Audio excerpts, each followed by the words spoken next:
Comic Boom. Hey guys, Comic Boom here to review Event Leviathan number 5. A quick review here because not much happens in this particular issue. I gotta tell you guys, last week I went to the New York Comic Con and I went to the DC Nation panel, and I've done a bunch of videos on that, and I don't want to belabor that point other than to tell you that literally nobody was talking about Event Leviathan at the New York Comic Con. I mean nobody. As a matter of fact, Dan Didio never mentioned it once at the DC Nation panel. Not once. In fact, Bendis wasn't even there. Nobody was talking about it. This has got to be the non-event of the decade. Wow. And it's no surprising. It's not surprising because nobody cares who Leviathan is. And I'm not even spoiling anything here. I'm really not. But do any of you guys know who Manhunter is? Yeah, I didn't think most of you would. I mean, I know Manhunter from like 15, 25, 30 years ago, whatever the hell it was. Archie Goodwin's Manhunter, Mark Shaw. Apparently that's who Leviathan is. Now, if you're underwhelmed and you're wondering who the heck that is, welcome to the club. This issue basically provides no clues again. No clues, except at the end, once again, we got a bunch of talking heads. Talking heads drawn by Alex Maleev. No backgrounds, zero action, and apparently Damian says to the Manhunter, the female Manhunter, of course, who was the Manhunter that I know, written by Mark and Draco, Kate Spencer. She's a former prosecutor. She's Manhunter by night. She's a pretty cool character, except when she's written by Brian Bendis. Of course, it would be better if Brian Bendis wasn't trying to cram in every single character in the DC universe that's ever solved a case into this comic, because there's no mystery here. There's no mystery here. But in any event, Damian makes a comment to Kate Spencer about her weapon that she uses, her rod, about it having Manhunter tech, and he discovers in passing that there were other Manhunters. And somehow we're supposed to think that that's a clue, and everyone seems to be taken aback by that. And oh my God, Manhunter! Therefore, another Manhunter therefore must be Leviathan. Guys, I have to say that there's no other way to describe this comic, because I've been so hard on this series, and I'm going to try to be even harder when I talk now. I don't want to be polite about this. I don't. I'm going to dispense with pleasantries. This series is beyond bad. This is a mystery that, if you can believe this, we're 5 issues in, and there are no clues as to who Leviathan is. So it's not a mystery, because a mystery contains clues to help you solve the mystery. This doesn't give you any clues. All this does is it has the characters in the story claim that certain people are persons of interest, but they never explain why the people are persons of interest. That's not providing a clue. Now, maybe a little harsh with that statement. They thought it was Red Hood because apparently Red Hood was somehow there was an arrowhead that was found on one of the bodies that was similar to what Red Hood would use. The Leviathan has attacked numerous intelligence agencies all over the world, and whenever there's a sole survivor of these massive bombings attack, then I guess the sole survivor must be the suspect. So Steve Trevor was a survivor. He obviously is a suspect.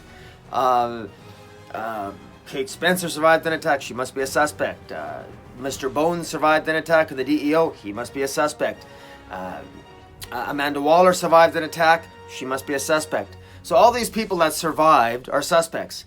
Now, just as a quick aside, when's the last time you went into I wonder how many times the FBI investigated a bombing, and they went up to the sole survivor and said, you are a suspect in the bombing because you're a survivor in the bombing. Does that make any sense?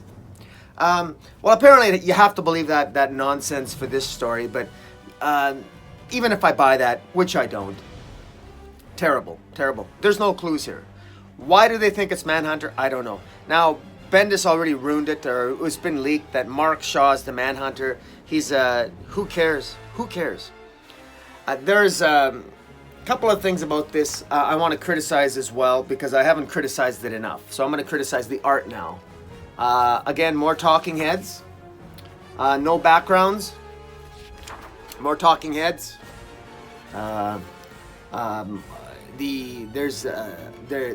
Everything's all blurry, out of focus, and yeah, again, more talking heads. The dialogue here again is atrocious. There's actually a sequence here where Lois Lane gets told no less than 3 times that her father's a suspect, and she's expresses surprise each and every time. There's no explanation as to why her dad's the suspect. There's no explanation as to why a bunch of sorcery-based heroes did their own investigation as to who was Leviathan. Apparently Lois Lane put them together, as if Batman wouldn't have been 10 steps ahead of Lois Lane, but whatever. You want to boost up Lois Lane? Fine. So Lois Lane put together a bunch of magic-based detectives. Elongated Man with Satana and Deathstroke. By the way, the Deathstroke in here isn't the Deathstroke in the mainstream DC universe, according to Bendis. So I don't know what's going on there. We don't know what these other characters find out. We just know that they find out that that Leviathan is Lois Lane's father, Sam Lane, who we know is bedridden in a hospital. They don't explain why it's Sam Lane. They give no clue as to why.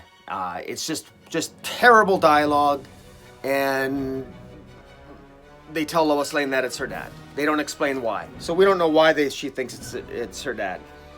And then out of the blue they mention some nonsense about a snowflake, something like a snowflake scenario, or the snowman's ticket. It's all in the snowman's ticket. So now it's the first time we're hearing about a snowman's ticket. So we've wasted. So we're on issue 4. So if you've up to this point, you've wasted $20 American, over $30 Canadian, to get to a point where nothing has happened, and we still don't know. We still don't know anything. It's not actually revealed that it's Manhunter. It's not clear to me, by the way, if it wasn't for the leak that it's Mark Shar Manhunter who is the Leviathan. It's unclear that it's Manhunter here. For some reason, all these superheroes are in a Jeep, Batman's Jeep, as they're driving somewhere. We don't know where they're driving, by the way. The Jeep is hit with a bomb by Talia al Ghul, who is the former head of Leviathan, and she wants to confront Manhunter, Kate Spencer, because apparently she thinks that Kate Spencer is Manhunter, or Kate Spencer is Leviathan. Who cares? We get more speech. We get more of a speech by Leviathan. We get some nonsense that they have some tech that can take out Superboy. When Superboy hit puberty, they had some tech that could maybe render Superman's son powerless. So they're using that to keep Superman at bay. Again, why? Just to have these long, glorified, boring conversations that go absolutely nowhere.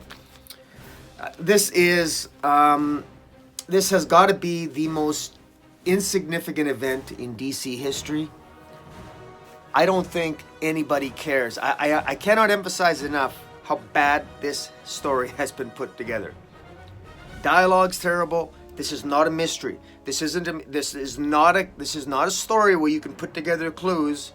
And I have a fairly good knowledge of all the DC heroes. I don't say that with ego. I say that because it's simply true. Through osmosis alone, over the decades, I've acquired a vast knowledge of DC history. I just have. And this is nonsense. This is going nowhere. There are no clues here that are worth making note of. The dialogue's terrible. These heroes shouldn't be in the same book. There was no reason to have any of these characters. There was no reason to have Green Arrow, Elongated Man, Plastic Man, the Red Hood. There was no reason to have any of those characters. The only character needed in this book was basically Batman and Lois Lane, and whoever Leviathan is revealed to be. That's it. That's all you needed for characters. The rest were just taking up space, and I'm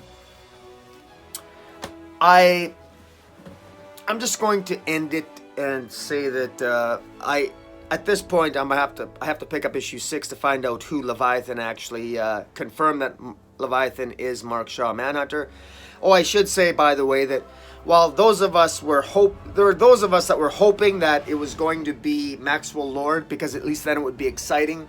The idea of Maxwell Lord being Leviathan, because Maxwell Lord, of course, maybe we might actually get into some exciting action, because Maxwell Lord, we had that GLA Suicide Squad team up when they took on Maxwell Lord, and then Maxwell Lord was taken out. The last time we saw Maxwell Lord was in the event of No Justice, where he was supposedly rendered brain dead in the pages of No Justice, dealing with Brainiac and what have you.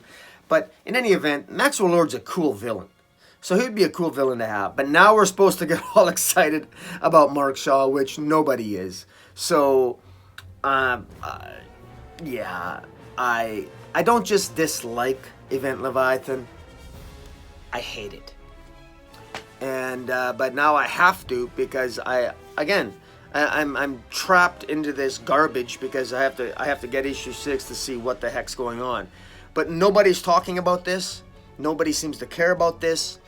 I'm not going to mention names. I don't want to get certain writers and creators in trouble, but talking to various ones at the New York Comic Con, no one on the inside of DC is talking about this. Dan Didio never mentioned it once that I could at the DC, and there's a good reason for this. I mean, why would anybody talk about a mystery that's not in fact a mystery, that provides no clues? So make no mistake, guys, this is something you could wipe your ass with when you take a dump. And I just might. In any event,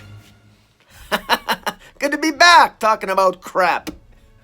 Comic Boom out.